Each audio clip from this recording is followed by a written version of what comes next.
નમો વીતરાગાય, નમો અરિહંતાણમ, નમો સિદ્ધાણમ, નમો આયરિયાણમ, નમો વજ્જાયાણમ, નમો લોએ સવ્વ સાહુણમ, એસો પંચન મુક્કારો સવ્વ પાવપણાશણો, મંગલાણમ ચ સવ્વેસિમ પડમમ હવૈ મંગલમ.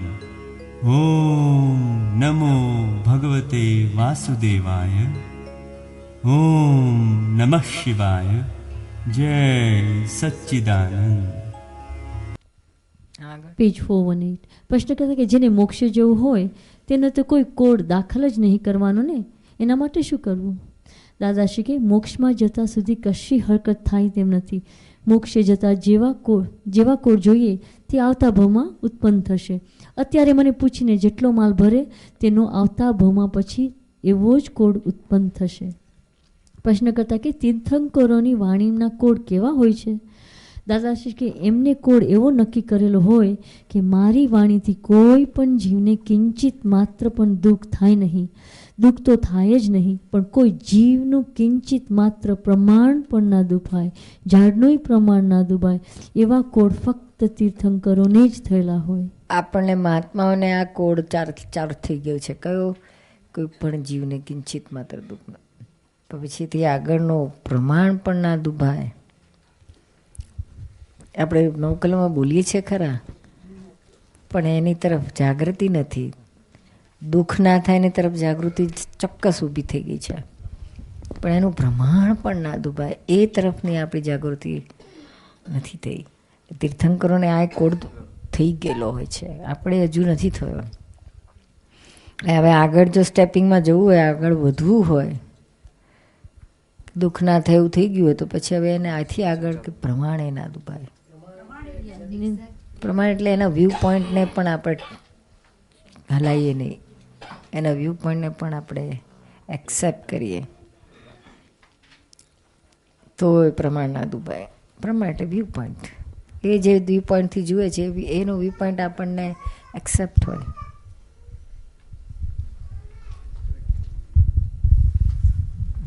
નિરૂપક કદાચ ખોટો હોય તો એક્સેપ્ટ કરવાનો, એવી રીતે સાચો ખોટો તો વ્યૂ પોઈન્ટ જ છે ને, એટલે આપણે એક્સેપ્ટ કરી લેવાનું. હા, આચાને તો એક્સેપ્ટ કરવાનું ક્યાં રહે છે જ, એક્સેપ્ટેડ જ હોય છે.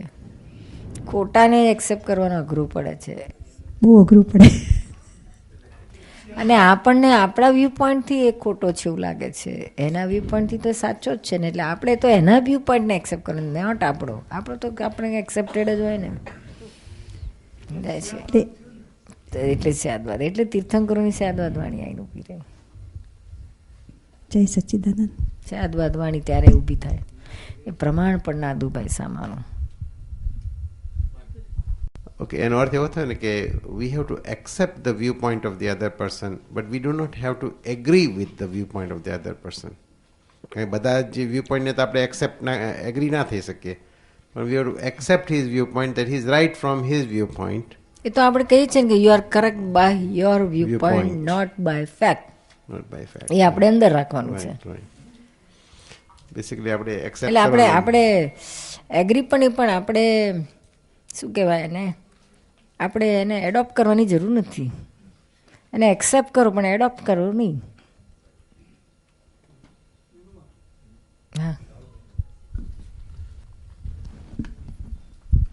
હા, અનેકા મયુર સાહેબે જે કીધેલો અનેકાવાદ સિદ્ધાંત આવ્યો ને એની અંદર, દરેક માણસ પોતાના વ્યૂ પોઈન્ટથી સાચો છે. હા, એ જ વાત છે ને, અનેકાવાદનો સિદ્ધાંત છે. અનેકાંતવાદ, અને એથી આગળ શાદવાદ, અનેકાંતથી આગળ શાદવાદ છે. જેવા એ બહુ ઊંચું હાયર સ્ટેજ છે અનેકાંત. તો અનેકાંત થાય એ તો ખરા બરાબર છે, પણ શાદવાદ થોડું અઘરું છે.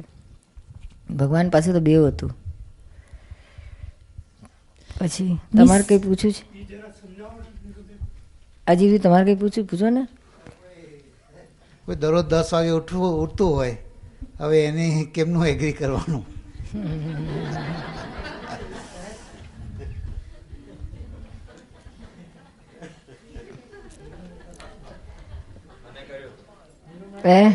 ડિમ્પલનું હતું ડિમ્પલ 9 વાગે સુધી ઉઠતો નહોતો. 9:10 ની વચ્ચે, કોઈ 9 વાગે 9:30 10. આ રેન્જ હતી એની. પણ એ તો રાતે કામ કરતો હતો ને. હા, આ તો રઝલ્ટ પાર્ટ કરીને પછી આપણો હિસાબ. તો વ્યૂ પોઈન્ટ એક્સેપ્ટ કરી લેવાનો. બહારથી કરી નાખો, કશું કહેવાની જરૂર નથી. અંદર ના એક્સેપ્ટ, આપણે એડોપ્ટ ના કરો. આપણે 10 વાગે ઉઠવાનું નહીં. કહેવાનો મતલબ નથી.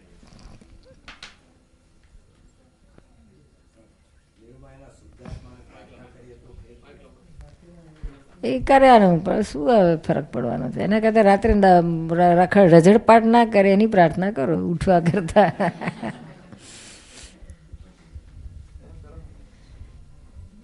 આગળ પેજ 418. નિસ્પંદનને સ્તંભિત ટેપિંગ. પ્રશ્ન કરતા કે જેને ટેપ જ ના કરવું હોય તેના માટે શું રસ્તો? દાદાશ્રી, કશું જ સ્પંદન નહીં કરવાનું, બધું જોયા જ કરવાનું. પણ એવું બને નહીં ને. આઈ મશીન છે તે પાછું પરાધીન છે, એટલે અમે બીજો રસ્તો બતાવીએ છીએ કે ટેપ થઈ જાય કે તરત ભૂસી નાખો તો ચાલે. આ પ્રતિક્રમણ એ ભૂસવાનું સાધન છે. આનાથી એકાદ ભાવમાં ફેરફાર થઈને બધું બોલવાનું બંધ થઈ જાય. પ્રશ્ન કરતા કે હવે આવું ક્યાં સાંભળવાનું મળે? જ્ઞાની સિવાય આવી વાત તો બીજે ક્યાં સાંભળવા મળે? દાદાશ્રી કે તે આવી વાતો સાંભળે ત્યારે જ મનમાંથી બધો રોગ નીકળી જાય. જે અનાદિકાળનો સંસાર રોગ છે ને, પાછો ક્રોનિક થયેલો છે. અનાદિકાળનો સંસાર રોગ છે ને પાછો ક્રોનિક થયેલો છે. તે આવું કહીએ ત્યારે ક્રોનિકપણું તૂટી જાય. અને આ તો વિજ્ઞાન છે, ખાલી વિજ્ઞાન સમજી લેવાનું છે. આમાં કશું કરવાનું નથી, સમજવાનું જ છે. અસરો નારા લગાડ્યાની. આ સચ્ચિદાનંદ શબ્દ બોલવાથી ઘણી ઇફેક્ટ થાય છે. સમજ્યા વગર બોલે તો ઇફેક્ટ થાય છે, સમજીને બોલે તો ઘણો લાભ થાય. આ શબ્દો બોલવાથી સ્પંદનો થાય છે ને બધું વલોવાઈ જાય છે. બધું સાયન્ટિફિક છે. બાકી જ્ઞાની પુરુષ એકલા જ માનસિક અસરથી જગત ઉપર ફરી વળે. આ ભ્રષ્ટાચાર, વિરોધ પદો 1,00,000 માણસ વાણીથી બોલે ને તો ભ્રષ્ટાચાર તૂટવા જ માંડે. આ બધું તેથી ઘાઘા કરવાનું ને, એટલે પછી આ ભ્રષ્ટાચારના જે ઝાડ છે ને તે બધા પાંદડા બાંદડા સૂકવવા માંડે. ખાલી આટલું જ સાયન્સ છે.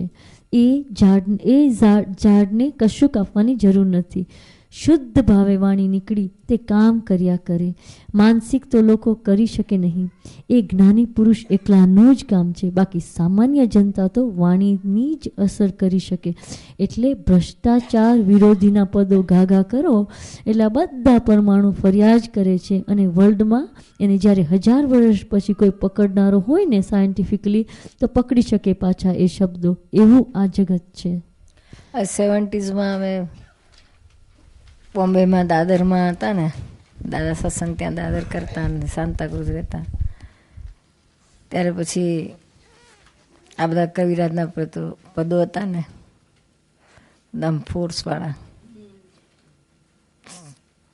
દાદા યુગ નિર્મા સહે ન ભ્રષ્ટાચાર. બધા પણ બધા સરસ, એટલા બધા થોડાક હતા બધા. દબેલ મનનું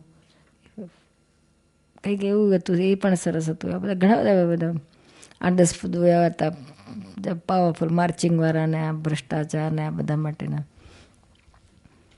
દાદા બોલ્યા ને કે આવું આપણે તો બોલે તો પછી અમ લોકો આજ ત્યારની જ વાત છે આ. પછી અમે બધા ચાલુ થઈ ગયા હતા દરરોજ સવારના 6 વાગે, 6-6:30 બધા આવે. બધા કવિરાજ ને બધા દાદરના મહાત્માઓ ને નીરુબેન ને દીપકભાઈ ને બધા સવારના પોરમાં આ પદ મોટે. ત્યારે તો માઇક કે પેલું કશું હતું જ નહીં. આ જ માઇક મોટેથી ગાતા જઈએ. હા, રોડ ઉપર દાદરથી માટુંગા જઈએ, વડાલા જઈએ, આમ જઈએ તેમ જઈએ. પછી પેલી બાજુ શિવાજી પાર્ક બાજુ જઈએ, ચાલતા જઈએ. એને પાછું ચાલતા આવીએ. ગાતા જ મોટે. એટલા મોટેથી ગયે કે 4થા માળાવાળો 5મા માળાવાળો હા બરાબર 12 ઇંચ જુએ કે શું છે. હા, પ્રભાત ફેરી હોય પાછા. અત્યારે તો મહાત્મા કેટલા 4-5 જ હોય. ત્યાં કેટલા હોય 70s?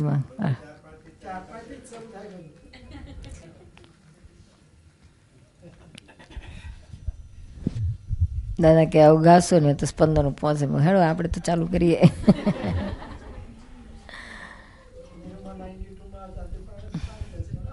હા,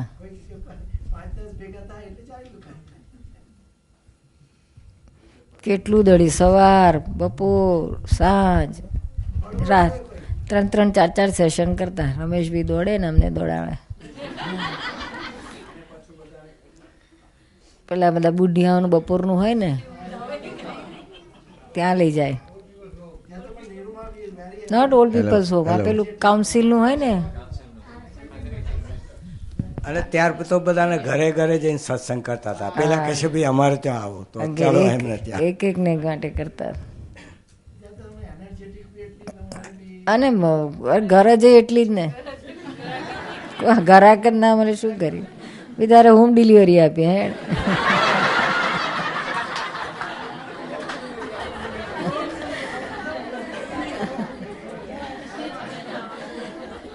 એવું કરતા. એક જણે માટે ઘેર જતા.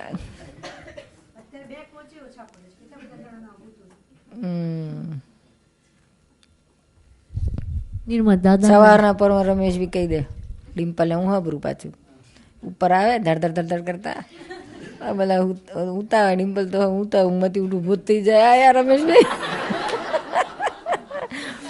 એ જોજે, હા આજે આપણે આટલા જગ્યાએ જવાનું છે.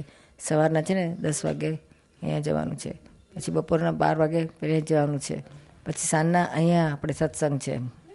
જોજે હા, તું બરાબર બ્રશ કરી લે. પછી 7 વાગે ના બ્રશ કરી લે. 7:30 ટોયલેટ કરીને નાહી ધોઈને બહાર નીકળ.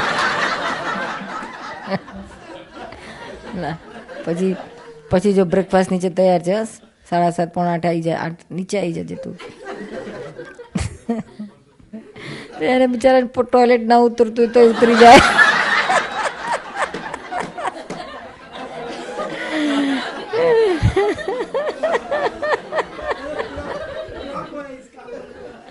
ક્લોકવાઇઝ 3 સેશન કરવાની. પેલો કે 12 વાગે કે સત્સંગ કરવાનું. તો કે 12 વાગે બુઢિયાઓનું 12 વાગ્યાથી શરૂ થાય છે કે છે. એટલે કમ્યુનિટી સેન્ટર કે છે ને, બધા બુઢિયાઓ જ હોય. એમાં આપણા બુઢિયા આવી ગયા. આપણે જયંતિભાઈ, તમે એમાંથી જ આવ્યા ને? હા, તમારી પાછળ કાકા તમે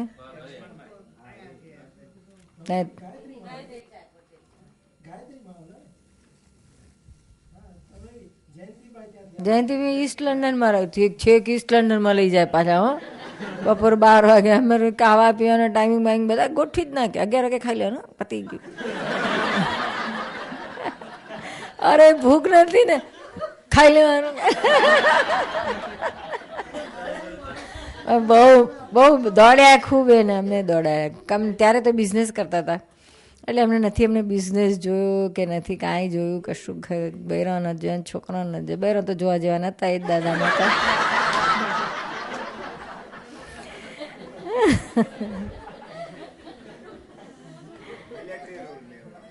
military time to die, discipline. અમને તો વાંધો નતો આવતો, અમે તો ઉઠી જઈએ. પણ ડિમ્પલ બાપડાને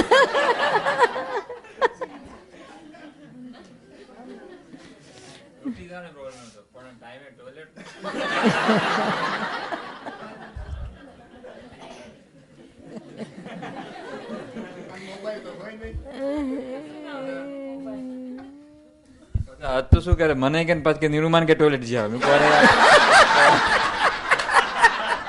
તો યાર. હવે એમને ખબર નથી કે ઇન્ડિયા વાળાને લંડનમાં કેટલું કોન્સ્ટિપેશન હોય.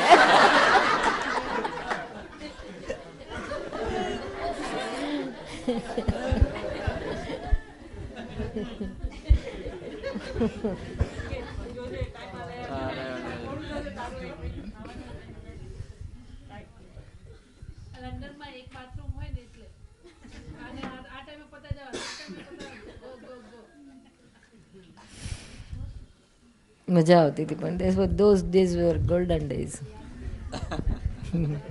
ફાઉન્ડેશન એનાથી જ થયેલું, ફાઉન્ડેશન એનાથી થયેલું.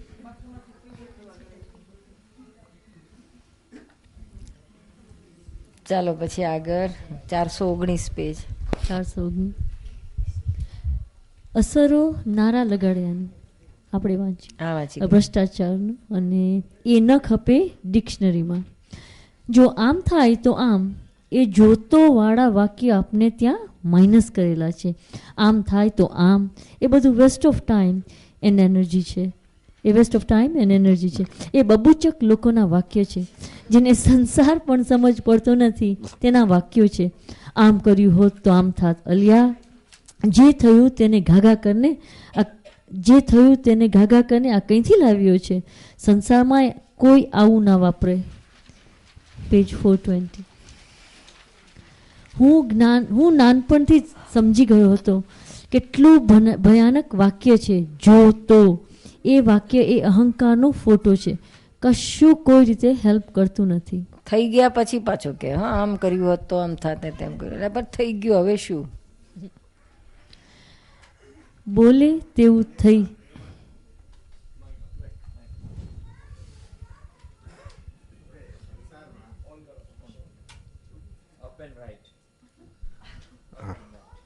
સંસારમાં પણ આપણે પાસ્ટમાં કંઈ થઈ ગયું હોય તો એનું એનાલિસિસ તો કરીએ ને, કે આ સારું થયું હતું ને આ ખરાબ થયું, નેક્સ્ટ ટાઈમ આ ઇમ્પ્રૂવ જો કરવું પડે ને, એ એનાલિસિસ તો કરવું પડે ને ફોર અવર ફ્યુચર.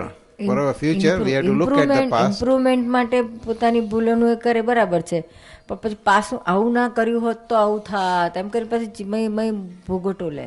ભોગવટો લે બરાબર છે. લર્નિંગ માટે તો કરી શકાય ને, લર્નિંગ કે ઇમ્પ્રુવમેન્ટ માટે. ભોગવટા વગર થાય. પેજ 420. બોલે તેવું થઈ જાય.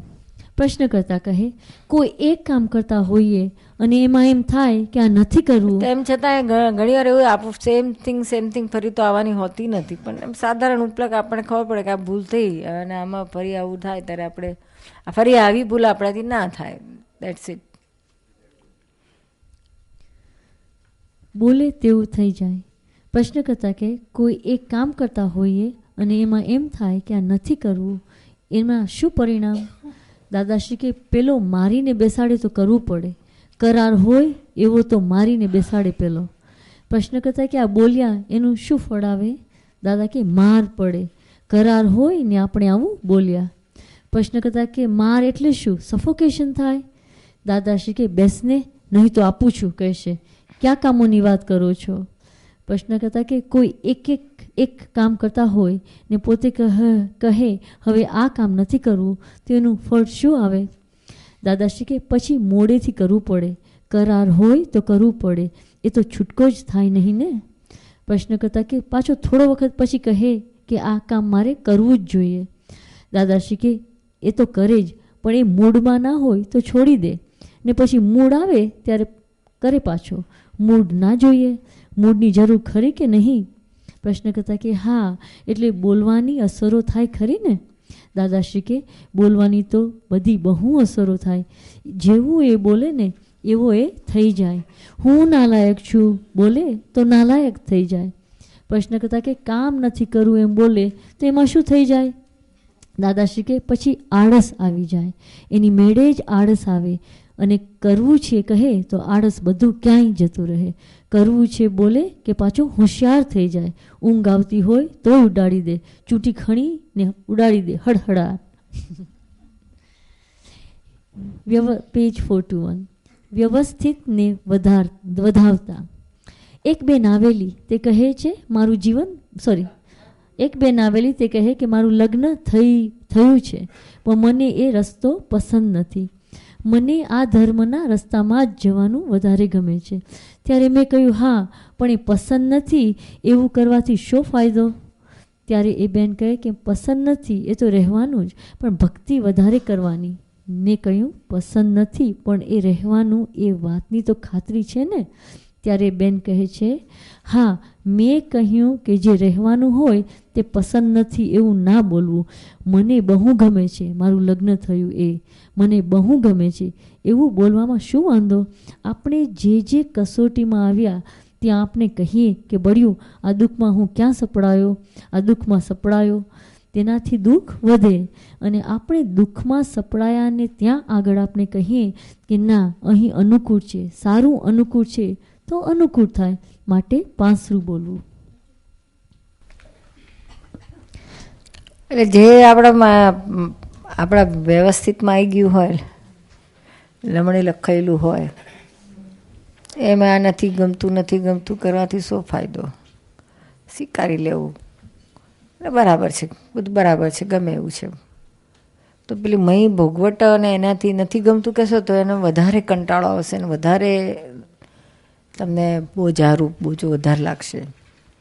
એટલે ના બરાબર છે, ગમે છે, બહુ સરસ છે, ફાઇન છે, ઓલરાઈટ છે, તો ભાઈ બોજો નહીં લાગે. હવે આવી જ પડ્યું છે આપણને તો છૂટકો જ નથી. શું સમજાય છે ને? અને પાછું વ્યવસ્થિત છે ને, જે કંઈ હોય વ્યવસ્થિત છે, બોજા હાથે કરવા જેવું નથી કશું.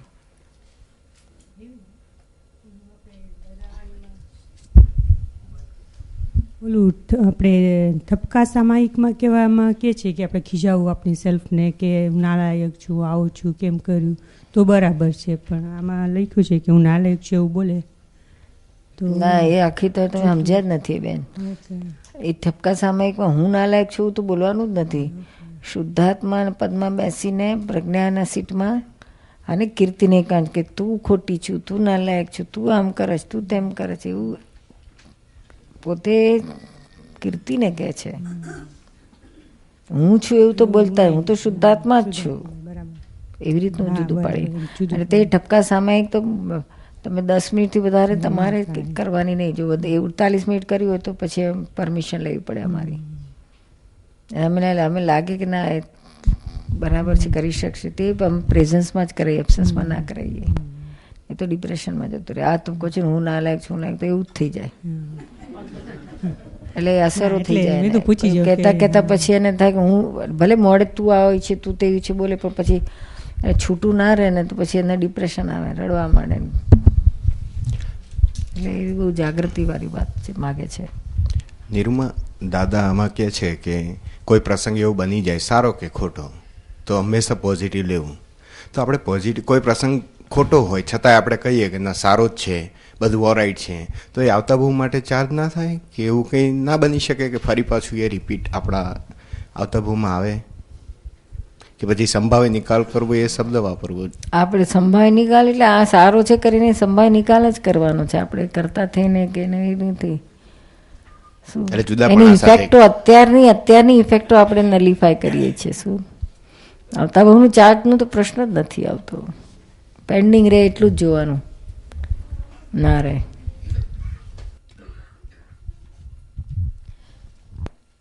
પેજ 421. આ જે એડજસ્ટમેન્ટ નેચર તમને કરાવે તેને તમે સારું બોલશો તો તમારો છુટકારો થશે, નહીં તો તમે ખરાબ બોલશો તો તમારો છુટકારો નહીં થાય. એટલે આપણે મનમાંથી કાઢી નાખવું કે મને આ સંસારમાં દુઃખ છે કે એવું તેવું કશું છે.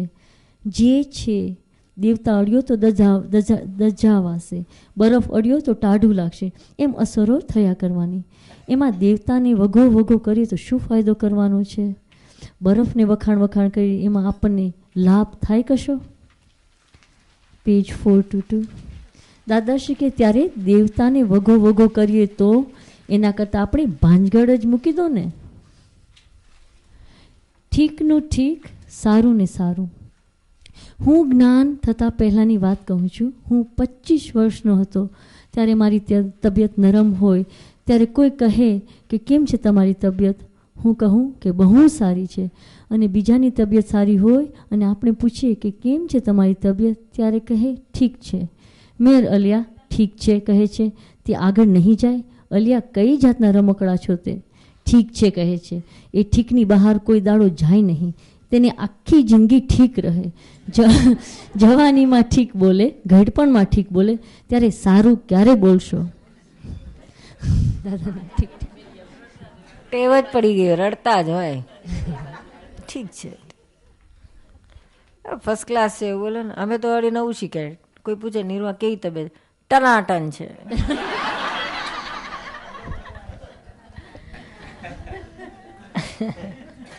ફર્સ્ટ ક્લાસ છે, ટનાટન છે. આજે સવારે કોઈ પૂછ્યું ફર્સ્ટ ક્લાસ છે, તમે પૂછ્યું ફર્સ્ટ ક્લાસ છે કહ્યું તું. અરે ત્યાં હોય તબિયત નરમ હોય તો કેટલી હોય, તાબો આવે તો કે 2 કલાક 4 કલાક 6 કલાક. ત્યારે તો કોઈ ખબર પૂછવા નથી, ખબર જ ના પડે કોણ પૂછવા આવે. જ્યારે પૂછવા આવે ત્યારે તો સારી થઈ ગઈ હોય એટલે કઈ કે ટનાટન છે એટલે વાત પૂરી.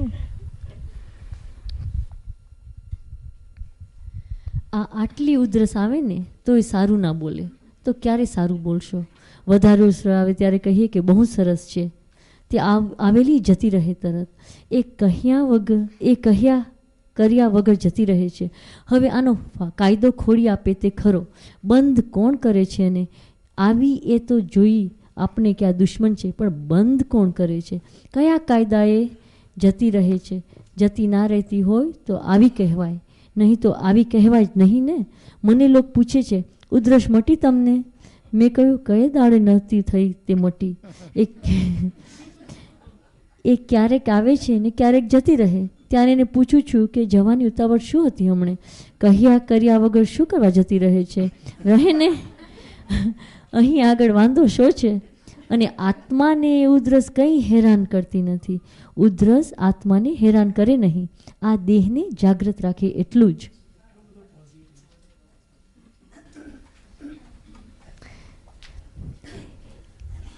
એટલે પછી આવે એટલે કે રાત્રે અમે ઊંઘ ના આવે એટલે એટલું અમારા આત્મામાં રહેવાય એવું કહેતા.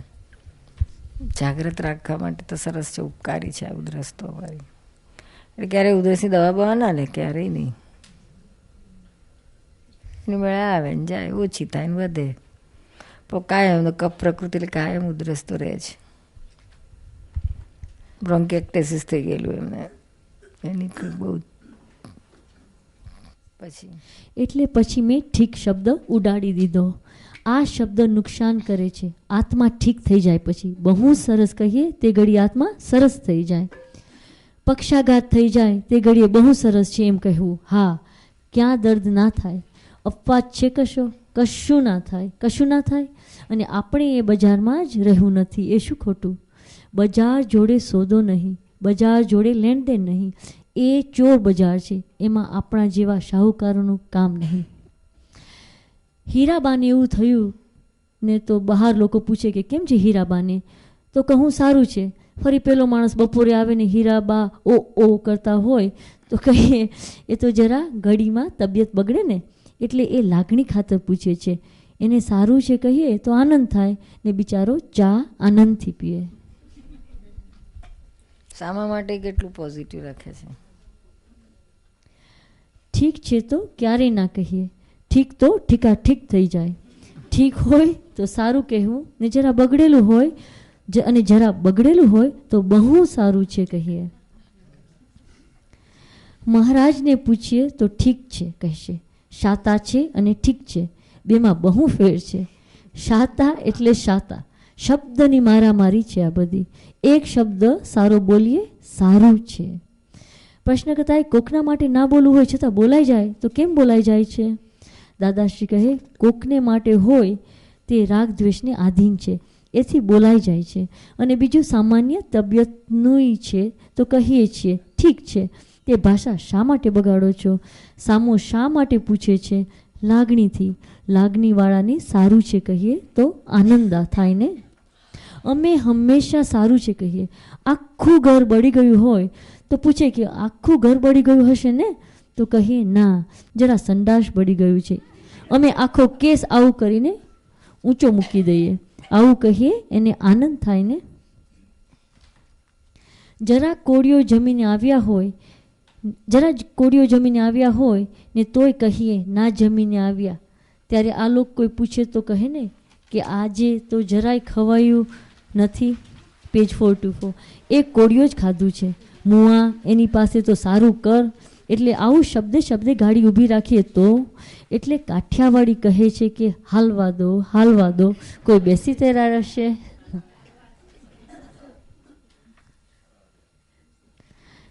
શબ્દોની નૈમિત્તિક અસરો. પ્રશ્ન કરતા કે અમે બધા ઈચ્છીએ કે દાદાનું આયુષ્ય વધે, દાદા જલ્દી ના જાય, તો એ પ્રમાણેની અસર થાય ખરી? દાદા ના જાય, દાદાશ્રી કે અસર થાય એટલે એની સીધી અસર નહીં, પણ નિમિત્ત રૂપે, નૈમિત્તિક રૂપે. નહીં તો જ્યારે એ રોજ જે આવું બોલતા હોય, દાદા ના જાવ તો સારું, પણ જ્યારે જવાનું થાય ને ત્યારે કેટલાય કહેશે કે હવે છૂટે તો સારું, નર્યું જુઓ ને શરીર કેવું થઈ ગયું છે. એવું લોક કહે પાછા. શું કહે? હવે છૂટે તો સારું કહેશે. હવે કહે કે ના કહે? પ્રશ્ન કરતા કે હા, બોલે એવું. એ પણ શબ્દો અસર કરે, એ શબ્દો પણ અસર કરે. દાદાશ્રી કે નિમિત્ત છે ને, જેવું દેખે એવું કહે. અરીસો છે ને, 2-1 વર્ષ લાગે છે કે તને હજુ? 2-1 વર્ષ લાગે છે કે તને હજુ? પ્રશ્ન કરતા કે વધારે. પ્રકૃતિને આમ વાળે જ્ઞાની. દાદાશ્રી કે બાકી લોક જાણે કે દાદા નિરાતે ઓરડીમાં જઈને સૂઈ જાય છે, એ વાતમાં માલ નથી. પદ્માસન વાળીને 1 કલાક સુધી અને 77મે વર્ષે પદ્માસન વાળીને બેસવું, પગ વળી જાય એને, અને તેથી કરીને આંખોની શક્તિ, આંખોનો પ્રકાશ, એ બધું જળવાઈ રહેલું. પ્રશ્ન કરતા કે પણ એમાંથી પ્રકૃતિનો ઉપરનો જે કાબુ છે અને તે પ્રકૃતિઓમાં પાઠ ભજવે ખરી, પણ તમે જ્યારે એને અનુમોદન આપો ત્યારે એ સિવાય નહીં, એ આખું જોઈ શકાય, આખું જોઈ શકાય. દાદાશ્રી કે કારણ કે પ્રકૃતિને મેં કોઈ દાડો વગોવી નથી, એનું વગોવણું કોઈ દાડે કર્યું નથી, અપમાન કર્યું નથી. લોકો વગોવીને અપમાન કરે છે. પ્રકૃતિ જીવતી છે, એનું અપમાન કરશો તો એની અસર થશે. આને જડને અપમાન કરો તો અસર થાય છે. શું અસર થાય છે? ત્યારે કહે બીજો પડઘો તમને જ પડે છે, અને પ્રકૃતિ થોડી જીવતી છે, વિશ્વ ચેતન, એટલે થોડો ઓછો પડઘો પડે, એટલે અપમાન તો ન કરાય. નિર્મા, છેલ્લો પેરેગ્રાફ આપણે વાંચ્યો ને કે કારણ કે પ્રકૃતિ મેં કોઈ દાડો વગોવી નથી અને વગોણું કોઈ દાડો કર્યું નથી, એટલે અપમાન, એટલે આપણે કેવી રીતે આપણે એટલે પ્રકૃતિનું અપમાન કેવી રીતે થઈ જતું હોય ને, એટલે શું કે ખ્યાલમાં આવે? આપણે પોતાની પ્રકૃતિને નથી, મારી પ્રકૃતિ માની છે, પછી આપણે એને ગમે એટલું કરીએ તો એનું કંટ્રોલ ના થતું હોય, પછી આપણને જ આપણી પ્રકૃતિથી કંટાળો આવે, ત્રાસદાયક લાગે, એટલે પછી પોતાના અંદર મનમાં રહ્યા જ કરે, અરે આ તો કઈ જાતની વિચિત્ર પ્રકૃતિ લઈને આવ્યો છું, કોઈ દાળ સારું જ નથી થતું, કોઈ દાળ ઠેકાણે નથી પડતું. શું કોઈને મોહ હોય તો એને થાય કે અમારો મોહ જતો જ નથી, ક્યારે જશે? ક્રોધી હોય તો એને થાય કે કેટલું કરું છું, કેટલા પ્રતિકોણ તો હારો ક્રોધ જતો જ નથી ને, કઈ જાતની મારી પ્રકૃતિ લઈને આવ્યો છું. એવું કરીને પોતાની પ્રકૃતિ માટે એવું થાય ને તો એને વગોળું કહેવાય, તરછોડ ભાગી કહેવાય, અપમાન થયું કહેવાય, એમ કે છે.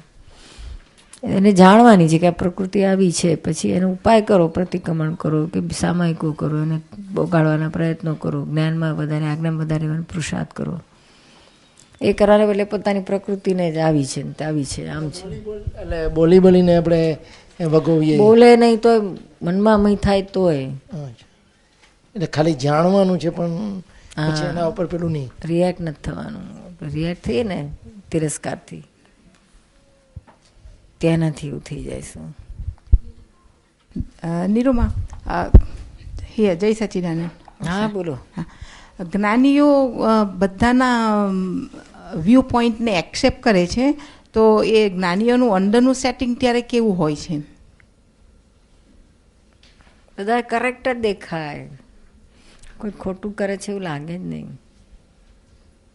એના વ્યૂ પોઈન્ટ દેખાતો હોય, સામાનો વ્યૂ પોઈન્ટ એને એક્ઝેક્ટ દેખાતો હોય. એટલે એવું હોય કે જ્ઞાનીઓને પોતાનો કોઈ વ્યૂ પોઈન્ટ હોય નહીં, કે અહંકાર 0 પર ગયો હોય? એટલે અહંકાર 0 પર હોય, કોઈ પણ વ્યૂ પોઈન્ટમાં એ સ્ટક થયેલા ના હોય. વ્યૂ પોઈન્ટ હોય પણ એ સ્ટક થયેલા ના હોય. જ્યારે પેલી સામેવાળી જ્ઞાની સિવાયના તો ક્યાંક પોતાને ક્યાંક વ્યૂ પોઈન્ટમાં સ્ટક થયેલો હોય, આમ કરવું જોઈએ, આમ થવું જોઈએ, એવું ના હોય. શું બને છે જુએ, પ્રાકૃતિક કંઈક હોય એમ નહીં, પણ તેનામાં સ્ટક થયેલા ના હોય. એટલે અંદર એટલે જ્યારે વાતો કરે ત્યાં કોઈની સાથે અંદરનું સેટિંગ કશું ના હોય. સહજ સહજ બધું સહજ હોય એમને તો ઓટોમેટિક સામાના નિમિત્તાધીન જ નીકળતું હોય દાદાને તો. એટલે આ તો જ્યારે અંદર નિર્મળ થાય ત્યારે જ આ સ્ટેજ આવે ને, ચોખ્ખું થઈ જાય. બધા આગ્રહો ગયા હોય, સંપૂર્ણ નિરાગ્રહી થાય ને ત્યારે આવે. જ્યાં સુધી આપણે સહેજ પણ આગ્રહ છે ત્યાં સુધી એ સામાન્ય વ્યૂ પોઈન્ટ નહીં પકડી શકાય. એટલે સામાનો વ્યૂ પોઈન્ટને પકડવા માટે તમારો બાવો નીચો જાય તો જ વ્યૂ પોઈન્ટ પોતાનું જવું જોઈએ, નહીં તો એ થાય જ નહીં. એટલે એ મોટી સ્ટેજ, એટલે એના માટે પોતાના બાવાને ઓગાળવાનો જોઈએ. ત્યારે સામું ના થવાનું, એટલે એનો અર્થ સામું નહીં, જ્ઞાનથી જ, જ્ઞાને કરીને એને ઓગાળાય. હાજી હા કરવાનું, ડોખો-દખલ નહીં કરવાનું, એટલે એનો હાજી હા નહીં, પણ સહજ રહેવાનું. એમાં ડખો-દખલ તો નહીં કરવાનું, પણ હાજી હા એટલે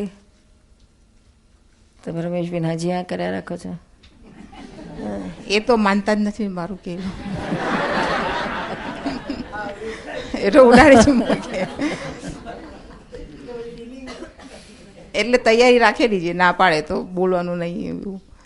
પણ આ તો બીજા મહાત્માઓ સાથે ડીલિંગ કરતા હોય ત્યારે એમ લાગે કે આ બરાબર નથી, તો પછી ઉષાનો વ્યૂ પોઈન્ટથી એવું લાગે કે ના આ ના કહે છે, પણ આ ઉષાનું કહેલું બરાબર છે.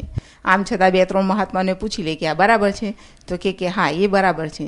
તો પછી ઉષા કહે કે બધા મહાત્માનું મંતવ્ય એવું છે કે આ બરાબર છે, તો આપણે એને આવું કરીએ તો ચાલશે? તો સામેવાળા વ્યક્તિ કહે છે કે હા ચાલશે, તો છતાં ઉષાને એવું થાય છે કે એને દિલ દુઃખ તો થયું જ હશે ને, બોલે તો ના પણ દિલ દુઃખ તો થયું હશે ને, એવું ઉષાને અંદરથી લાગે. એમ આગ્રહ વગર કહીએ ને આપણે ના દુઃખ થાય, જરાય પણ આગ્રહ ના હોય આપણો, પ્રેમ ભરું ડીલિંગ હોય, આગ્રહ વગરનું હોય, અને આપણો ભાવ હોય કે સારું જ થાય બધાનું, એ ભાવ સાથેનો હોય, દુઃખ ના થાય. શું કદાચ એને એમ થાય કે ના સારું થયું હમણાં કોઈને તો ભૂલ થઈ જાત, એવું બને. આગ્રહ નહીં, આવું લાગે મને બધા આગ્રહ વગર કહેવાનું, એટલે કહેવાનું કે બધાની અમે મત લીધો, મંતવ્ય મેં જાણ્યું ને મને બધાનું આ જ મંતવ્ય છે, મારું આ છે, પછી તમને જે ઠીક લાગે એ કરીએ, તમે કહો એમ કરીએ, આપણો વાંધો નથી. આગ્રહ વગર થયું કહેવાય. જય સચિદાનંદ. બીજાને ના પૂછ્યું ને આપણે એકલાનું જ હોય તો કે મને આવું લાગે છે, પછી તમને જે ઠીક લાગે તે, તો આગ્રહ નહીં રહે, તો ના આગ્રહ રહે, આપણો આગ્રહ ના રહે. પણ આપણે મત બતાવવાનો અધિકાર છે, નથી એવું નથી, આપણને જે લાગે છે કહેવાનો અધિકાર છે, પણ આપણે કહીએ એવું સામો કરે જ ત્યાં અધિકાર નથી. એ પાછું છેવટે અલ્ટિમેટ તો વ્યવસ્થિત એના પ્રમાણે નહીં થાય ને મારા એ પ્રમાણે નહીં થાય, અલ્ટિમેટ તો વ્યવસ્થિત જ છે ને. વ્યવસ્થિતમાં આપણે જોયું કે મારી વાત સ્વીકારાઈ ગઈ તો આપણે વ્યવસ્થિતમાં આ છે, આપણી વાત સ્વીકારાઈ નહીં તો આપણે સમજાય કે વ્યવસ્થિતમાં પેલાની વાત છે, એનું એ પ્રમાણે થશે. છેવટે તો વ્યવસ્થિત છે. શું કહે છે શોભના? જ્યારે નિરૂમાં આપણે ફોર એક્ઝામ્પલ દાદા ભગવાન અસીમ જય જયકાર કરતા હોય ને આપણે તમે કહ્યું છે ને કે જ્ઞાનવિધિમાં બોલતું જોરથી બોલવાનું, તો એ જોરથી જે ફોર્સ આવે તેના અધ્યવસાનો જરા વધારે થતા હશે. હા, એ એટમોસ્ફિયર જોઈએ ને બધાને કેટલું બધું અંદર ટચ થઈ જાય છે, બધા પીસ અનુભવે છે. નવો આવ્યો ને તે અંદર અસર થઈ જાય. પછી બારે એટમોસ્ફિયર આવું થઈ જાય તો આપણે અંદર પછી મન બુદ્ધિ ચિત્ત ને અહંકાર બધા સ્ટેન્ડ સ્ટીલ થઈ જાય અને સીધું દાદા ભગવાન ઉપયોગમાં આવી જવાય.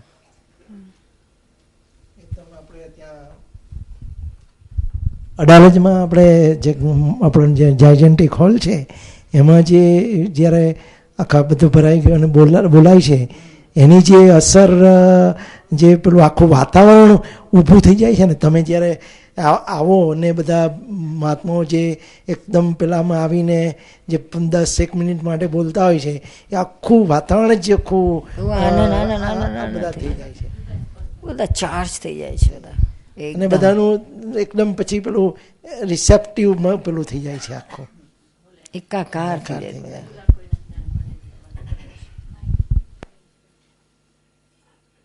ઇવન ત્યાં જ્ઞાન વિધિ થાય છે ને ત્યારે પણ આ બહુ બધા વાઇબ્રેશન્સ બધા બહુ જ જણા હોય ને બોલનારા. હમણાં અમારે છેલ્લી થઈ ને અમદાવાદ જ્ઞાન તો એટલા લીધું, મને લાગે 850 લીધું, પણ માણસો બધા 3000 માણસ ઉપર હતા, મહાત્માઓ બધું થઈને 850 ઇટ વોઝ બહુ જ સરસ એટમોસ્ફિયર હતું, ખુલ્લામાં હતું.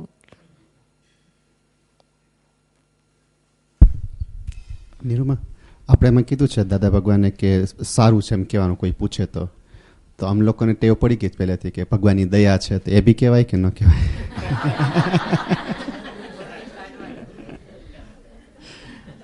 આજ સવારે એક મહાત્માએ પૂછ્યું કેમ છે, સારું છે બસ ભગવાનની દયા છે. ભગવાનની દયા છે જ નહીં પછી શું, આ તો બોલવા માટે બોલી કાઢીએ આપણે, પણ ખરેખર વાસ્તવિકતામાં નથી. પછી કોઈ વાર સારું ના હોય તો આપણે એમ કે ભગવાન નિર્દય છે. ભગવાને જે હતું એમ રાખ્યું આપણે મારું એ બધું એક્સેપ્ટ કર્યું એમ. ના આનંદ છે કે નીરુ એક વખત ફાઇલ નંબર 2 પાસે એવું બોલાઈ ગયેલું કે મને તો હવે આત્માનું કરવું છે ને મોક્ષે જવું છે, તો એને બહુ હર્ટ થયું. તો એના પાછળ શું ભાવ, શું કેમ મને હર્ટ થયો છે? ઘણી વખત કંઈ વાત નીકળે ને તો એ કહેશે કે તને તો મોક્ષે જવું છે ને, તને તો તારું બધાને શું હોય કે ભાઈ બહુ ભાગ ભાઈ ફારી હોય તો કે બહુ આવી મળે તારું, આ મળે તારું, પછી હસબન્ડ હોય તો કે બહુ આ મળે તારું, તો કે મોક્ષે જતી રહેશે તો હું શું કરીશ, લટકી પડી. અથવા તો એને એમ થાય કે ભાઈ આ જો બહુ ઊંડી ગરકી ગઈ તો પછી હવે મારી નહીં રહે, એમ પોઝિટિવનેસ હોય ને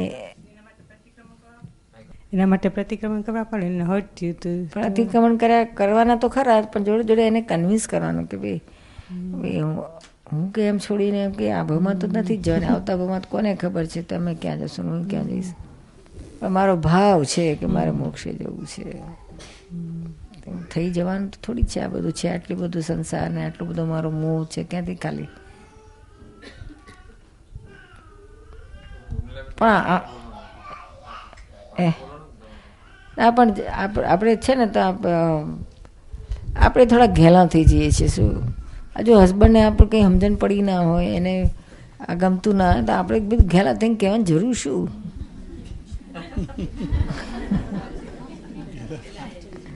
મારે મોક્ષ એટલે મોક્ષ આપણે અંદર રાખવાનું, એમ કે થોડી આમ બોલવાથી કે મોક્ષ થઈ જવાનું નથી, અને એ કીતાને મોક્ષે મોકલી દેવાનો નથી, પણ આમ તો આપણે ઘેલા થઈ જઈએ છીએ. એ થોડુંક આમાં આવે, એને જ્ઞાન લઈને એને મોક્ષની ભાવના થાય ત્યાર પછી કહેવાય.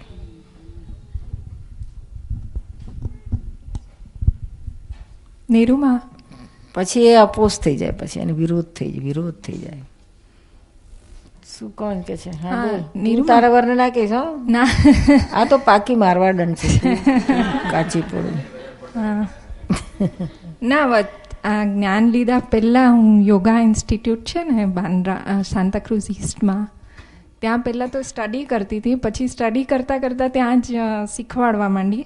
પણ ધ્યેય ત્યારે એ જ હતો કે વધારે જાણવું છે.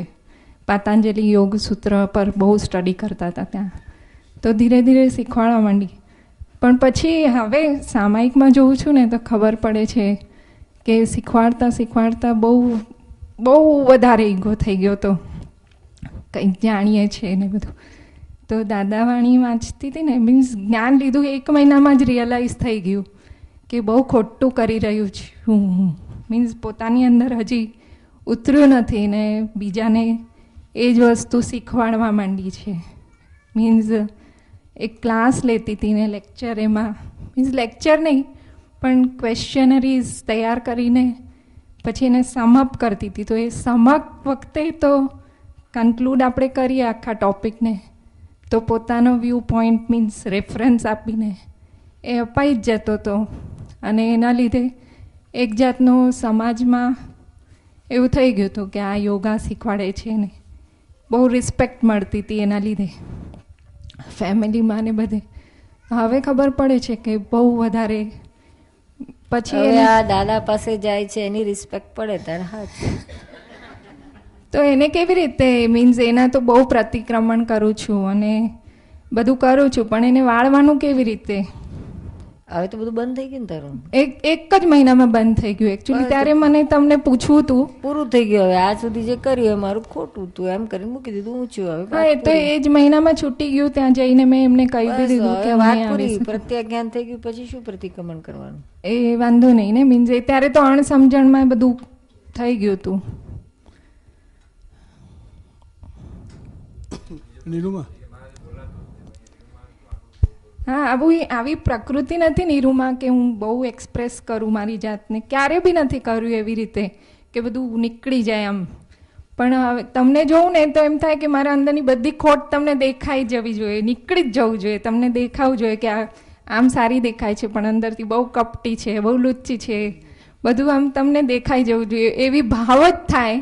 અને પછી બોલવાનું મન જ થાય કે નીકળી જાય બધું. એટલે તારું નીકળી જ જાય. પણ અમને તું લુચ્ચી છે, કપટી છે ના દેખાય, શુદ્ધાત્મા છે એટલું જ દેખાય. હા, એવું બોલવાનું જ મન થઈ જાય કે આ જે દેખાય છે એના કરતાં અંદરથી બધું હજી બહુ બધું ભરેલું. ત્યાં પ્રેક્ટિસ બહુ કરી હતી ને એટલે આમ એક જાતની રૂટીન થઈ ગઈ હતી પોતાની અંદર. બધું વર્તન ને વિચાર ને બધા અમુક રીતે વળાઈ ગયા હતા. પણ હા, પછી તમે મને પહેલી વાર મળી હતી ત્યારે કીધું હતું કે છોડી દે, બહુ પ્રકૃતિને પકડમાં નહીં રાખવાનું, જરૂરત નથી. આપતાવાણી વાંચો તમે ખાલી, એમ કહી દીધું હતું તમે એકવાર. તો આપતાવાણીઓ વાંચીને હવે ખબર પડે છે કે છોડી ત્યારે ખબર પડી કે એ જે બધું 7 વર્ષ પ્રેક્ટિસમાં બધું શિસ્ત આવી ગઈ હતી ને એ એકચ્યુઅલી એવું હતું નહીં. હવે ખબર પડી કે જે છે એ બધું તો હવે બધું ઉપર આવી રહ્યું છે, દેખાઈ રહ્યું છે. ત્યારે એમ થતું હતું કે હું છોડી રહી છું, છૂટી ગયું છે. પણ હવે બધું પાછું આમ એકદમ જોરથી ઉપર આવી ગયું. છોડી દીધું બધું જે છે એવું જ રહેવા દઉં છું. તો બધું દેખાય છે કે આટલો બધો મોહ છે, આટલું બધું હજી તો પહેરવા આવડવાનો બધો શોખ છે, બધું દેખાય છે. હવે એકદમ બહુ જ ભાવ છે. હવે તો વધતા જ જાય ને આ શિબિરમાં તો એકદમ ખુલી ગઈ છું એવું થાય, લાગે છે કે બધું વિશાળતા અનુભવ થાય કે ખુલવા માંડી છે. ઉર્મિલાનાથી બોલાય છે, એનાથી બોલાય છે કે મારામાં આટલા દોષ છે, તમે જુઓ, એવું થાય છે. બહુ સરસ પ્રોગ્રેસ માંડ્યો. નીરુમા, જય સચ્ચિદાનંદ. વાણીના સિદ્ધાંતો પ્રમાણે આપણે લેપાયમાન ભાવો ઊભા થાય છે આપણને. તો એવી રીતે જ્યારે જેમ દાદા કહે છે કે અમે કવિરાજના સ્તવનો સાંભળીએ ત્યારે અમે કલાકો સુધી રહે છે, તો જ્યારે અમને ઘણીવાર એવું થાય કે અમે જ્યારે સ્તુતિ કરતા હોઈએ કે આરતી થતી એવું થતું હોય તો આખી રાત અમને બધું યાદ આવતું હોય, તો એ પાવર ચેતન કહેવાય. હા, એટલે આના અધ્યવસાન કહ્યું, આને જ અધ્યવસાન કહ્યું. પણ એને પાવર ચેતન કહેવાય કે શું કહેવાય એને? કારણ કે આપણી પ્રજ્ઞા ખુલે એ વખતે. ના, એટલે પાવર ચેતન ના કહેવાય એને, પણ આને અધ્યવસાન કહેવાય. નેગેટિવ વાળાને ડિસ્કો આખી રાત ચાલતું હોય, એને અધ્યવસાન કહેવાય. એટલે આ પોઝિટિવ અધ્યવસાન કહેવાય. હા, પોઝિટિવ. એટલે ઘણીવાર ધારો કે 1000 મહાત્માઓ ભેગા થયેલા હોય અને એકદમ વાઇબ્રેશન વધી જતા હોય અને સ્પંદનો વધી જતા હોય તો ઘણીવાર પ્રજ્ઞાશક્તિ એકદમ ખુલી જાય ખરી. હા, ઘણો અસર થાય. આવરણો ખસી જાય અને સીધું ડાયરેક્ટ પેલું ટચ થઈ જાય. તો એ વખતે આપણને આત્માનો અનુભવ થાય ખરો? થાય ને, મુક્ત વાતાવરણ થઈ જાય. જય સચ્ચિદાનંદ. જય સચ્ચિદાનંદ. નીરુમા, અહીંયા હા બોલ. નીપાથી વાણીના દોષ થયા છે અને એ ખબર છે કે એ વ્યક્તિને અત્યારે ક્લેમ છે. નીપાએ પ્રત્યાખ્યાન તો બહુ કર્યા, પ્રતિક્રમણ બહુ કર્યા, પછી પ્રત્યાખ્યાન એક કરી લીધો છે, પણ હજી એ વિઝ્યુઅલાઇઝ થયા રાખે અને એમ થાય કે એ જે વર્ડ્સ નીકળ્યા છે એ રબ થાય છે, એમ એવું વિઝ્યુઅલાઇઝ થયા રાખે. એનો મિનિંગ એમ કે હજી પ્રતિક્રમણ બાકી છે કરવાના. રબ થઈ ગયા છે એવું લાગે કે રબ થઈ રહ્યા છે? રબ થઈ રહ્યા છે એવું લાગે તો હજુ કરવાના. અને હજુ સામાન્યની અસર શું છે એ આપણે નોટ કરતું જવાનું કે એનામાં ચેન્જ થાય છે, આપણાથી જે હર્ટ થયું એનું ઓછું થાય છે કે પૂરું ભૂલી ગયા કે શું નહીં, એ બધું આપણે તપાસ કરવાની. અને હવે એમનામાં શુદ્ધાત્મા તો એ તો આપણે જોવાનું જ હોય, નો ડાઉટ, પણ વધુ એમાં જાગૃતિ રહે છે કે શુદ્ધાત્મા જોવાના. તો શુદ્ધાત્મા જોવાથી વધુ ઇફેક્ટિવ છે, પ્રતિક્રમણ કરવાથી વધુ ઇફેક્ટિવ છે કે આવી રીતે આમ વિઝ્યુઅલાઇઝ થઈને આમ રબ ઓફ થાય છે ને? આપણે પ્રતિક્રમણ કરીએ ત્યારે શુદ્ધાત્મા તો દેખાય જ ને, જોવાના જ છે ને. બરાબર. એટલે શુદ્ધાત્મા તો પ્રાઇમ વસ્તુ છે. અને પ્રતિક્રમણ એટલા માટે કે સામા માટેનો આપણો અભિપ્રાય ઉડી જાય અને પેલા આપણે દુઃખ થાય એવા 15 મોકલ્યા હતા બોલના, તે હવે આપણા પ્રતિક્રમણથી પોઝિટિવ વાઇબ્રેશન્સ મોકલવાના છે. પ્રતિક્રમણ કરવાનું, એને પછી એને પણ ખ્યાલ આવે કે મને આઈ એમ રિપેન્ડિંગ, રિપેન્ડ થઈ રહ્યો છે મને. આપણે પ્રતિક્રમણ કરીને તો એને આ વાઇબ્રેશન્સ જાય કે આ એને રિપેન્ડ થઈ રહ્યો છે. એટલે પ્રતિક્રમણ ઇઝ ઇક્વલી ઇમ્પોર્ટન્ટ. હર્ટ થયું હોય તો ઇક્વલી ઇમ્પોર્ટન્ટ છે. શુદ્ધાત્મા તો જોવાના જ, પ્રતિક્રમણ કરવા પડે. અને સારું બોલવાનું, જે હવે ઓલું અવળું નીકળી ગયું છે તો સારું બોલવાનું એ કરવાનું. ત્રણેય રીતેથી એફર્ટ્સ ચાલુ રાખવાના. રિઝલ્ટ સરસ આવે, જલ્દી આવશે. એ હવે આમ હમણાં વાત થઈ ને કે આ પાણી છે કે બરફ થાય એની પહેલા તમે કરી લ્યો. હવે આ બરફ થઈ ગયો છે કે એની ખ્યાલ નથી. બરફ થઈ ગયો હશે તો આ ભાવમાં સોલ્વ થશે કે નહીં? ના, આપણે પ્રતિક્રમણ ચાલુ કરી દીધા એટલે ક્યાંથી બરફ થાય? એટલે આ ઘણા વર્ષ પહેલાનું થયું છે જે અત્યારે નીપાને ખબર પડી છે અને એ વ્યક્તિએ ક્લેમ કર્યું છે. ના, તોય આપણે કરી શકાય, બરફ પ્રતિક્રમણથી ધોઈ શકાય. આપણે ઉડાડી શકીએ અને ખ્યાલ આવી જશે કે આ ઉડી ગયું છે એમ. સામેની વ્યક્તિ જ્ઞાનમાં છે અને એડજસ્ટ થાય છે એટલે પ્રતિક્રમણ પહોંચે છે કે નીપાનું સાચે જ આમ એ બોથે હોય ને, બોથે હોય એ જ્ઞાનથી. આપણું તો છે જ, પણ એનું પણ હોય તો ઓર સ્પીડી થાય. જ્ઞાનથી હોય તો વધારે સ્પીડી થાય.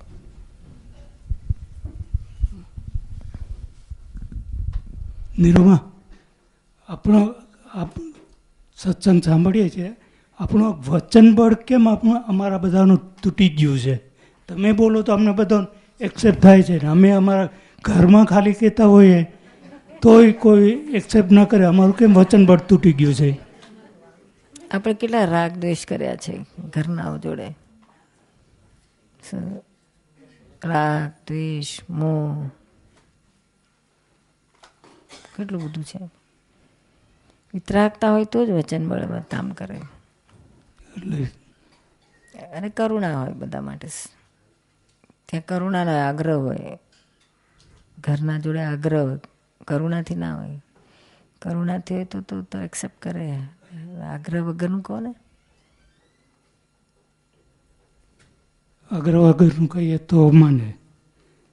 અને આગ્રહ વગર કહો તો ના માને તો તમને કશો જ ફરક ના પડે. તો દાદાની બુક હું વાંચતો હતો, એમાં આવ્યું હતું કે વચન બળ ઊભું કરવા માટે સત્ય બોલવું જોઈએ. સત્ય ને અને આપણે જે સત્ય બોલવા જાય છે તો અંદરથી ભય બહુ લાગે છે કે કંઈક ખરાબ લાગશે, કોઈને શું થશે. તો એ પેલો ભય નીકળવો જોઈએ, ખરાબ લાગશે શું થશે. આપણે કોઈને ખરાબ લગાડવું જ નથી, કોઈને દુઃખ પહોંચાડવું જ નથી. પછી શું છે? એટલે તો સંસારી તમારે કરાવ જશો તો થોડું તો આવવાનું જ છે રિલેટિવમાં. તો એટલે વચન બળ તો રિલેટિવ માટે જ ને. હા, પણ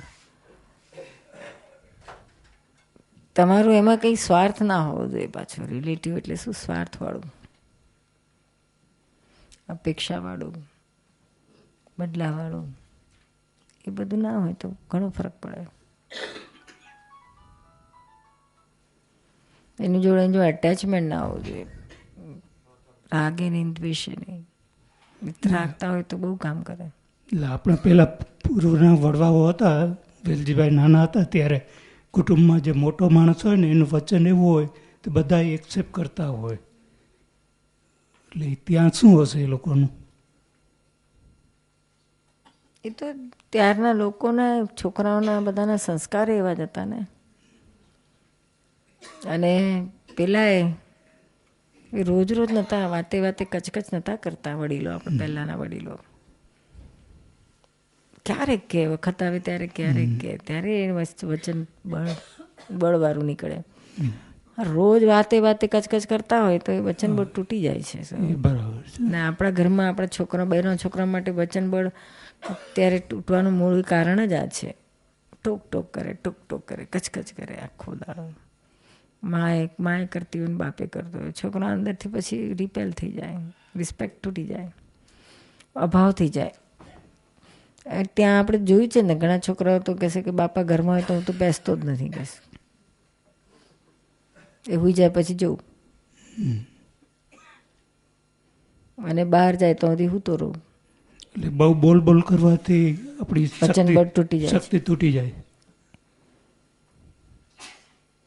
છોકરાને થાય ને મધરોને પૂછી જુઓ તો કે છોકરા કે બધી મધર કે મારું નથી સાંભળતા, એના ડેડનું તો કે બધું સાંભળે. પેલું આખો દાડો કચકચ ના કરે, આખો દાડો કચકચ કરતી હોય એટલે પ્રોબ્લેમ થાય. વહુ જોડે વચન કેમ નથી કામ કરતું, કચકચ કરતી હોય, આગ્રહવાળું હોય, આમ કર્યું તેમ કર્યું, આવી છે ને તેવી છે. અમુકને પેલા તું વહુ હતી ત્યાં કેવી હતી. એટલે ફાઇલ નંબર 2 ન માનતા હોય તો એ આપણી જ ભૂલ ને, આપણે કચકચ કરતા હોય ને. પહેલાં કરેલું હોય ને, અત્યારે ના કરતા પણ પહેલાં કરેલું હોય ને, બોસિઝમ કરેલું હોય, ધણીપણા કર્યા હોય, કેટલું બધું કરેલું હોય. હવે તૂટી ગયું વચન બળ તૂટી જાય. આપણે મનાવવું છે શું તમારે એમને? મનાવવું નથી, પણ આપણે પોતાને એમ રિયલાઇઝ થાય ને કે આ બધું ખોટું કર્યું છે. હા, મનાવવાનું જ બંધ કરી દો. મનાવવાનું તો મૂકી દો, માનવાના નથી ને આપણે મનાવવાનું નથી, એ તો મૂકી દીધું છે. પણ આપણે આજે કચકચ કરેલા રાગ દ્વેષ કેને હિસાબે આવે છે એટલે એમ ખબર પડે ને આપણને. આપણે તો હવે નક્કી કર્યું છે કે બસ દાદા જેમ પોટલા જેવાનું કહે છે ને એવું થવું છે ને, ધીરે ધીરે થઈ રહ્યા છીએ ને તમારા આશીર્વાદ જોઈએ બસ કે અમે એ વાત થઈ જાય. હવે કચકચ નથી ચાલતી ને? ના, કચકચ કઈ બોલા ચાલી કશું નહીં.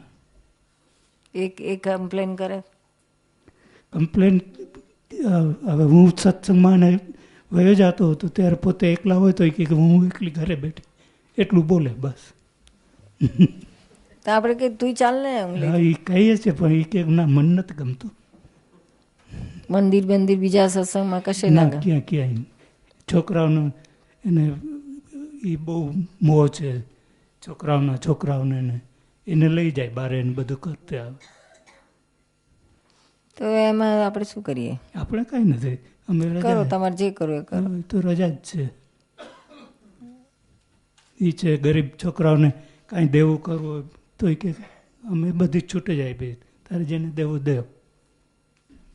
આ શબ્દોની નૈમિતિક અસરોનું જે આપણે વાંચ્યું ને એમાં કહે છે પ્રશ્ન કરતા કે અમે બધા ઈચ્છીએ છીએ કે દાદાનું આયુષ્ય વધે, દાદા જલ્દી ના જાય તો એ પ્રમાણોની અસર થાય ખરી, દાદા ના જાય તો. દાદા એટલે જવાબ આપે છે કે અસર થાય એટલે એની સીધી અસર નહીં પણ નૈમિતિક રૂપે. તો એ શું સમજાવે દાદા?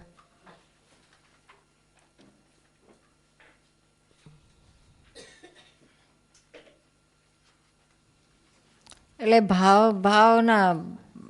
ભાવની અસરો છે, ભાવની એમ કહેવામાં આવે છે.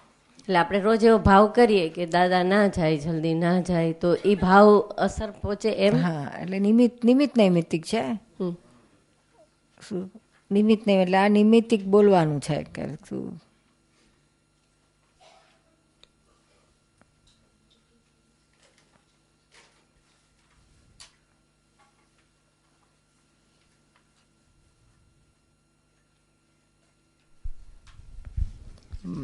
ભાવની જ વાત છે. શું ભાવથી જ કરવાનું. ભાવનું જ વાત છે. ત્યારે બધા જ મહાત્માઓ દરરોજ સવારના ઉઠીને ભાવથી શબ્દમાં વાઇબ્રેશનમાં જાય એવી રીતના બોલે કે નિરૂમાને ને દીપકભાઈને ખૂબ તંદુરસ્તી મળે ને ખૂબ જીવે અને જગતનું ખૂબ કલ્યાણ થાય એવું રોજ બોલે તો અસર થાય ને બધા મહાત્માઓ. થાય ને કરે જ છે ને બધા. તો હા, રોજ સવારના બોલવાનું જ એમ બોલે તો શબ્દોની અસર તો છે જ ને.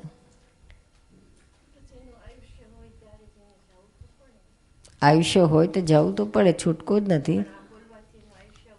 વધે બધે કશું નહીં, પણ જે આપણે ભાવ કરીએ ને એ ભાવની કિંમત છે શું. પણ વધે એટલે આયુષ્ય કેવું છે, શ્વાસોશ્વાસના કાઉન્ટ ઉપર છે. અમારા શ્વાસ ફાસ્ટ હોય તો આયુષ્ય ઓછું થઈ જાય અને સ્લો ડાઉન થાય તો એટલું વધારે થાય. એવું કંઈક બની જાય. અને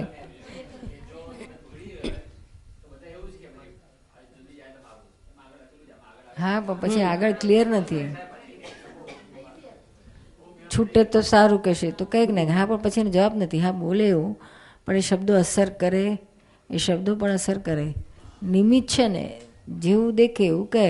અરીસો છે ને, બે એક વર્ષ લાગે છે કે હજુ તને વધારે?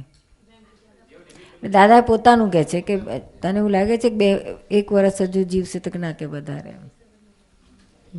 ને ઘણા શું કરે નિરૂમાં, ખાસ કોઈ ગુજરી જાય ને, બીમાર હોય ને, સારું થયું છૂટી ગયા બિચારા, નહીં બહુ હેરાન થતા, તો એમાં દોષ ચડે ને એવું બોલીએ તો. છૂટી ગયા પછી બોલ્યા કરતા છૂટતા પહેલા કે ને કે છૂટે તો સારું, એમાં વધારે દોષ છે.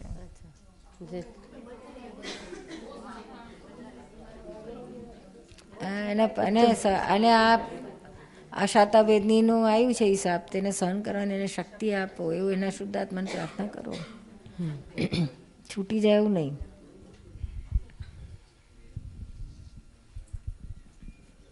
જાય છે ને. તારો બર્થડે છે આજે?